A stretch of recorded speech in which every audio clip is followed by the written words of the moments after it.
ጊዜው 1990ዎቹ መጀመሪያ ላይ ነው። ኮሎምቢያ በፓብሎ ኤስኮባር የእዝ ጦርነትና በፖለቲካዊ ትርምስ ውስጥ ትገኝ ነበር። በየቀኑ የሚሰማው የጥይት ድምፅና የቦምብ ፍንዳታ የዜጎችን ቀልብ በሙሉ በሰቀቀን ገዝቶታል። ታዲያ በዚህ የግርግር ድባብ ተከልሎ አንድ የማይታይ አውሬ በሀገሪቱ የገጠር መንደሮችና በከተማ ዳርቻዎች ውስጥ መንቀሳቀስ ጀመረ። የዚህ ታሪክ አስፈሪነት የሚጀምረው ከገዳዩ ማንነት ሳይሆን ከሰለባዎቹ ምርጫ ነው። ውድ ቤተሰቦቼ እንደምን ቆያችሁኝ? ሰላማችሁ በያላችሁበት ብዝት ይበልላችሁ እያልኩኝ ዛሬ ከእናንተ ትንሽዬ እገዛችሁ ያስፈልገኛል። በርከት ያለ ቤተሰብ ያለው ቻናል ቢሆንም እይታው ግን ያን ያህል አይደለምና የእናንተ አንድ ላይክ ለኔ ዋጋ አላት። ስለዚህ ላይክ በማድረግ እየጀመራችሁ አዲስም ይሆናችሁ ሰብስክራይብ እያደረጋችሁ ሌላው ከወንጀል ታሪኮች በተጨማሪ ሌላ ታሪኮችን አካትቼ በቅርቡ የማቀርብ ሲሆን እንደምትወዱትም ተስፋ አደርጋለሁ። ለምትሰጡኝ የተለያዩ አስተያየቶች እጅግ በጣም እያመሰገንኩ ወደ ዛሬው ታሪክ ልለፍ። አብራችሁን ቆዩ። ጋርቪቶ ያነጣጠረው በማንም ዘንድ በማይታወሱ በድሆችና በጎዳና ተዳዳሪዎች ልጆች ላይ ነበር። ጫማ ጠራጊዎች፣ የሎተሪ ትኬት አከፋፋዮችና ቤተሰቦቻቸውን ለመርዳት በየመንገዱ የሚለፉ ታዳጊዎች የሱ ዋነኛ ኢላማዎች ነበሩ። ጋርቪቶ እንደ ሌሎች ወንጀለኞች በኃይል አልነበረም ልጆቹን የሚወስደው። እሱ የመሸወት ጥበብ ባለቤት ነበር። አንዳንዴ እንደ መነኩሴ ይለብሳል፣ ሌላ ጊዜ ደግሞ እንደ አካል ጉዳተኛ በመምሰል ልጆቹ እንዲረዱት ይጠይቃቸዋል። ይህ ብቻ አልነበረም። ለምስኪኖቹ ልጆች ጥቂት ሳንቲም ወይም ጣፋጭ ምግቦችን በመስጠት አባትነቱን ያሳያል። ይህን ተከትሎ በፔሬራና በአርሜኒያ ግዛቶች ውስጥ ልጆች በድንገት መሰወር ጀመሩ። መጀመሪያ ላይ ማንም ትኩረት አልሰጠውም ነበር። ከቤት ጠፍተው ይሆናል ወይም ጦርነት ውስጥ ገብተው ይሆናል ተብሎ ታሰበ። ነገር ግን በ1990ዎቹ አጋማሽ ላይ በአንድ ገለልተኛ ሸለቆ ውስጥ የተገኘው ነገር የኮሎምቢያን ሕዝብ እንቅልፍ የሚነሳ ነበር። አንድ ገበሬ ከብቶቹን እያሰማራ ሳለ ከአፈር ውስጥ ወጣ ያሉ ትናንሽ አጥንቶችን ተመለከተ። ይህንንም እንዳየ በፍጥነት ለፖሊስ አሳወቀ። ፖሊሶቹም ቦታው ላይ ሲደርሱ አንድ አስክሬን አላገኙም፣ አምስትም አላገኙም። በተከታታይ የተቀበሩ በርከት ያሉ የህፃናት አጽሞችን አገኙ። በዚህን ጊዜ ነበር አንድ አውሬ መኖሩ የታወቀው። ነገር ግን ፊቱ ማን ነው?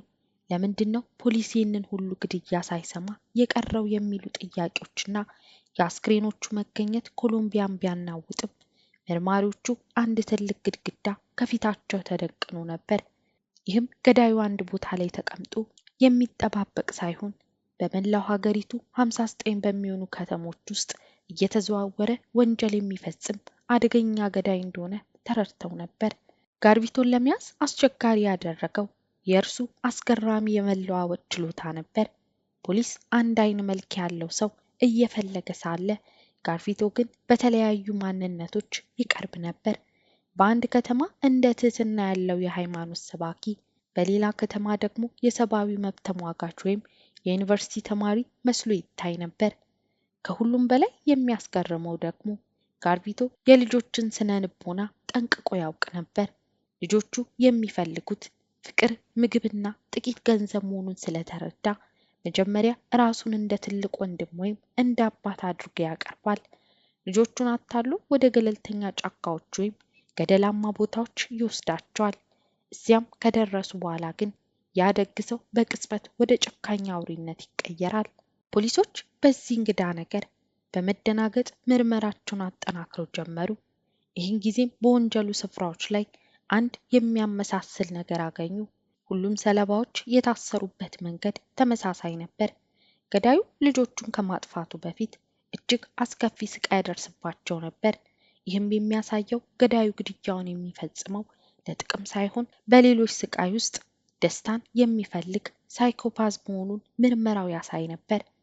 በ1997 ዓ.ም ምርመራው አንድ አዲስ ፍንጭ አገኘ። አንድ በህይወት የተረፈ ታዳጊ ሊያጠቃው የሞከረውን ሰው መልክ ለፖሊስ ገለጸ። ቀጭን መነጽር የሚያደርግና ንግግሩ እጅግ የሚስብ ሰው ሲል ገለጸው። ፖሊስ ይህንን መረጃ ይዞ በአገሪቱ ያሉትን ሁሉንም ቤቶችና ሆቴሎችን መፈተሽ ጀመረ። በዚህ መሃል ነው እንግዲህ ጋርቢቶ አንድ አስደሳች የሆነ ትልቅ ስህተት የሰራው። በሄደበት ሁሉ የሚይዘው አንድ ትንሽ ቦርሳ ነበረው። በዚያ ቦርሳ ውስጥ ግን ምን ይኖር ይሆን የሚለውን ጥያቄ ማንም አያውቅም ነበር። ፖሊስም የዚህን ቦርሳ ሚስጥር እስኪደርስበት ድረስ በሚያሳዝን ሁኔታ በዚህ ጨካኝ እጆች የሞቱት ልጆች ቁጥር 100 አልፎ ነበር። ዓመተ ምህረቱ 1999 ነው። የኮሎምቢያ ፖሊስ ጭራቁን ለመያዝ የሚያደርገው ፍለጋ ከፍተኛ ደረጃ ላይ ደርሷል። ነገር ግን ሉዊስ ጋርቢቶ የተያዘው በታቀደ ኦፕሬሽን ሳይሆን በአንድ ተራ በምትመስል ስህተት ነበር። ጋርቢቶ በድፍረቱ ምክንያት ለራሱ ወጥመድ አዘጋጀ። እንደተለመደው አንዲት ትንሽ ልጅ ላይ ጥቃት ለማድረስ ሲሞክር በአካባቢው የነበሩ ሰዎች ደርሰው ይይዙታል። በወቅቱ ፖሊሶች የያዙት ሰው ያን ሁሉ ግድያ የፈጸመው አውሬ መሆኑን አላወቁም። ራሱን ሮቢንሰን ብሎ ያስተዋወቀ ተራ ወንጀለኛ መስሏቸው ነበር።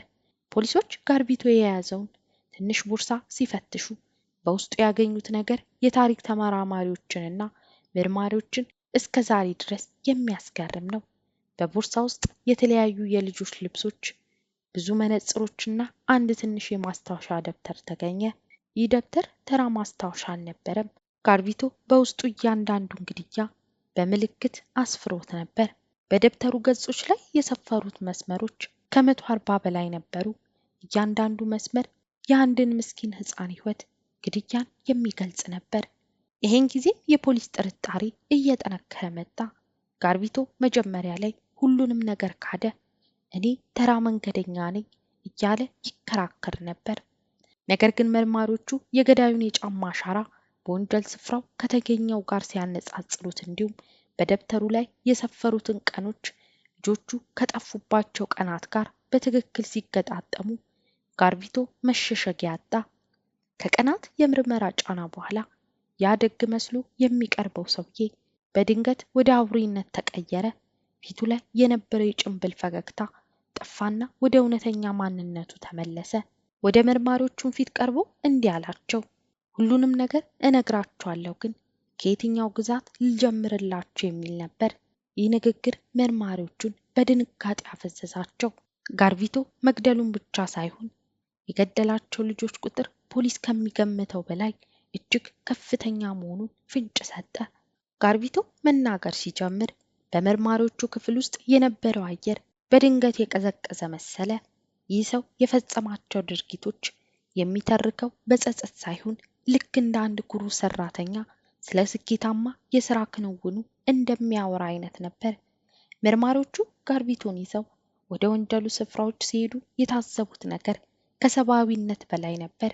ጋርቢቶ በመላው ኮሎምቢያ ካርታ ላይ እጁን እያነሳ እዚህ ጋር 3 ቀብር ያለው እዚያ ጫካ ውስጥ ደግሞ 4 አሉ እያለ በትክክለኛ ትውስታ ይጠቁማቸው ነበር።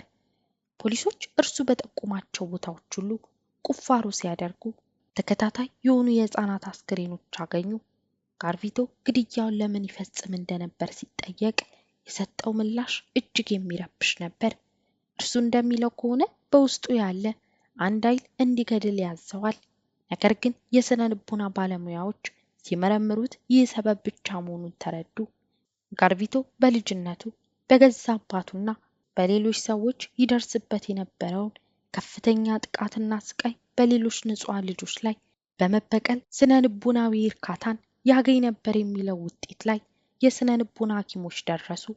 በምርመራው ሂደት ውስጥ ጋርቢቶ በአጠቃላይ 147 ልጆችን መግደሉን በይፋ አመነ። ነገር ግን መርማሪዎች በደብተሩ ላይ ባገኟቸው ምልክቶችና በተገኙት ተጨማሪ አጽሞች መሰረት የሰለባዎቹ ቁጥር ከ300 በላይ ሊሆን እንደሚችል ይገምታሉ። ይህ ቁጥር ጋርቢቶን በሰው ልጅ ታሪክ ውስጥ ከፍተኛ ቁጥር ያለው ግድያ የፈጸመ ተከታታይ ገዳይ ያደርገዋል። ይህን የሰማችው ኮሎምቢያ በለቅሶ ታጠበች። እያንዳንዱ ቤት የራሱን ልጅ የጠፋ መስሎት ተሸበረ። ነገር ግን ትልቁ ድንጋጤ ገና ከፊት ነበር።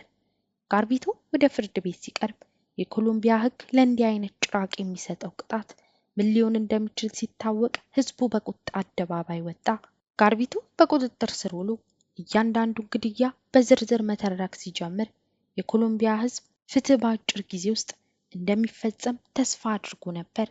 ነገር ግን እውነታው ፍጹም የተለየና እጅግ ተስፋ የሚያስቆርጥ ሆነ። በወቅቱ የነበረው የኮሎምቢያ ሕግ ለጋርቪቶ አይነት አውሬ የተዘጋጀ አልነበረም። በኮሎምቢያ ሕግ ከፍተኛው የእስራት ዘመን 30 ብቻ ነበር። ምንም እንኳን ጋርቪቶ በመቶዎች የሚቆጠሩ ልጆችን መግደሉን ቢያምንም ሕጉ ሁሉንም ግድያዎች በአንድ ላይ ደምሮ የዕድሜ ልክ እስራት ወይም የሞት ቅጣት የመስጠት ስልጣን አልነበረውም። ከዚህም የባሰው ነገር ደግሞ ጋርቪቶ በምርመራው ወቅት ለፖሊስ በመተባበሩና ወንጀሉን በማመኑ ምክንያት ሕጉ ተጨማሪ የቅጣት ቅናሽ ሊያደርግለት እንደሚችል ታወቀ። ይህ ዜና ሲሰማ ኮሎምቢያ በቁጣ ተናወጠች።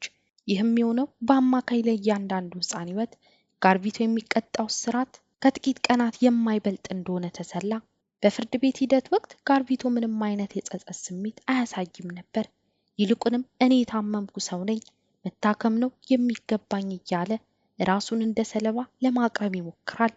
በካሜራ ፊት ቀርቦ በሚናገርበት ጊዜ የነበረው መረጋጋትና በራስ መተማመን የሟች ቤተሰቦችን ቁስል ይበልጥ የሚያቆስል ነበር።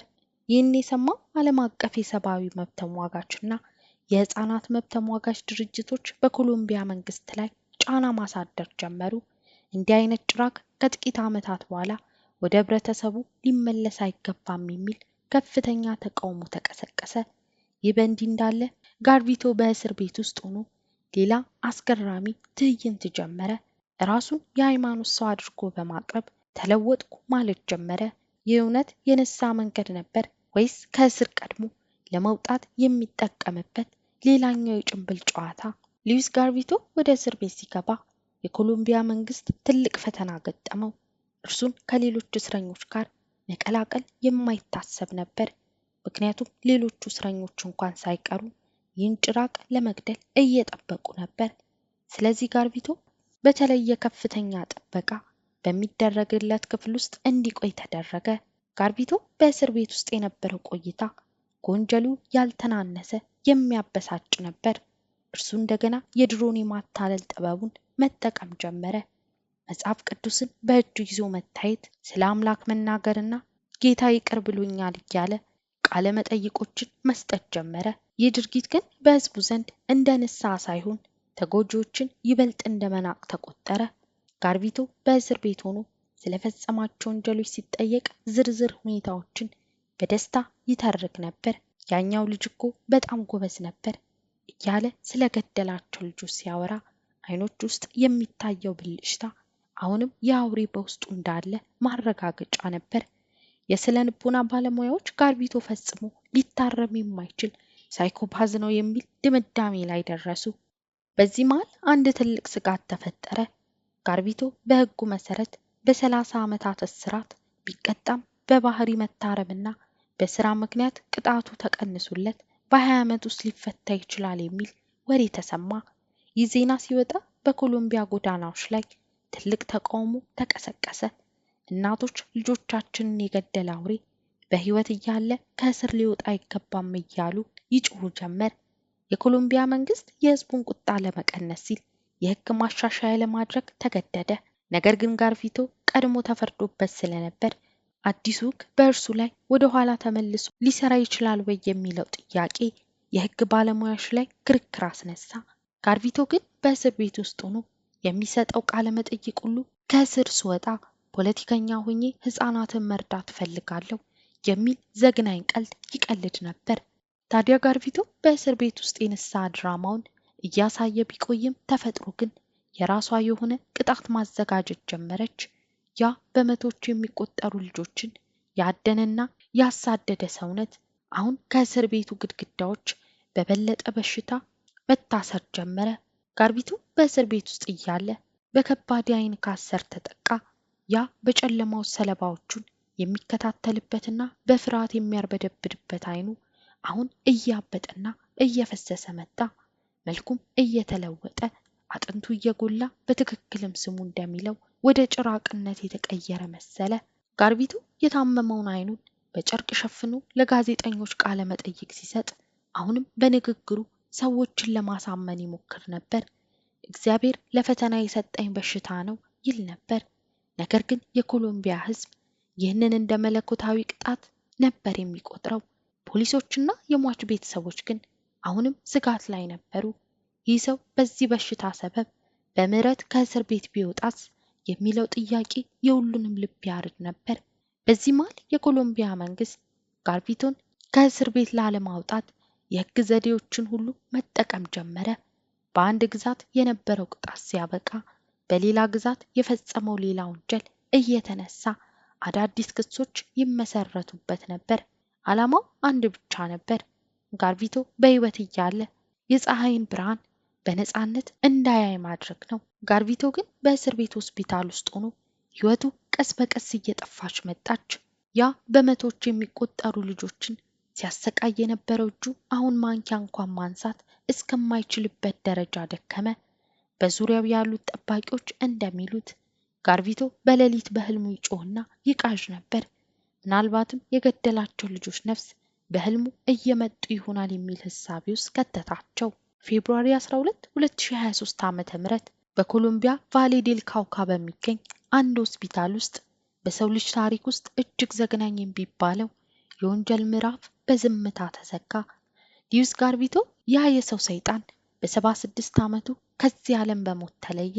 የጋርቪቶ ሞት ለኮሎምቢያ ህዝብ ትልቅ እፎይታ ቢሆንም ፍትህ ግን ሙሉ በሙሉ እየተሳካ አይመስልም። በመቶዎች የሚቆጠሩ ህጻናትን የገደለ ሰው በእስር ቤት ውስጥ ሆኖ በሰላም መሞቱ ብዙዎችን አበሳጭቷል። ለእያንዳንዱ ልጅ ህይወት አንድ ቀን እስራት እንኳን አልደረሰውም የሚሉ ወገኖች ጥቂት አይደሉም። የሚያስገርመውም ጋርቪቶ ከሞተ በኋላ እንኳን አስክሬኑን ለመረከብ የፈለገ አንድም የስጋ ዘመድ አልነበረም። ቤተሰቦቹ ሳይቀሩ ስሙን ከመስማት ይሸሹ ነበር። በመጨረሻ መንግስት አስክሬኑ እንዲቃጠል አደረገ። ይህ የሆነው ደግሞ መቃብሩ ለወደፊቱ የወንጀል አምላኪዎች መዳረሻ እንዳይሆን ወይም በህዝብ ቁጣ እንዳይቆፈር በመስጋት ነው። ይህ ታሪክ ለዓለም የሰጠው ትምህርት መራራ ነው። ጋርቪቶ ሊያዝ የቻለው ፖሊስ ስለበረታ ብቻ ሳይሆን ሳይንስና የህዝብ ትብብር ስለታከለበት ነው። ነገር ግን የታሪክ ተመራማሪዎች እንደሚሉት ጋርቪቶ የኮሎምቢያን የህግ ድክመትና የድሆችን መገለል ተጠቅሞ ለዓመታት ደም ሲያፈስ ኖሯል። ዛሬ በኮሎምቢያ ጫካዎችና መንደሮች ውስጥ ጋርቪቶ የገደላቸው ልጆች መታሰቢያዎች አሉ። እነዚህ መታሰቢያዎች ገዳዩን ለማስታወስ ሳይሆን ዓለም እንደ ጋርቪቶ ያሉ አውሬዎችን ዳግመኛ እንዳታበቅል ለማስጠንቀቅ የቆሙ ናቸው። ጋርቪቶ ሞቷል፣ ነገር ግን እርሱ በኮሎምቢያ ልብ ውስጥ ጥሎት የሄደው ጠባሳ ለዘላለም ይኖራል።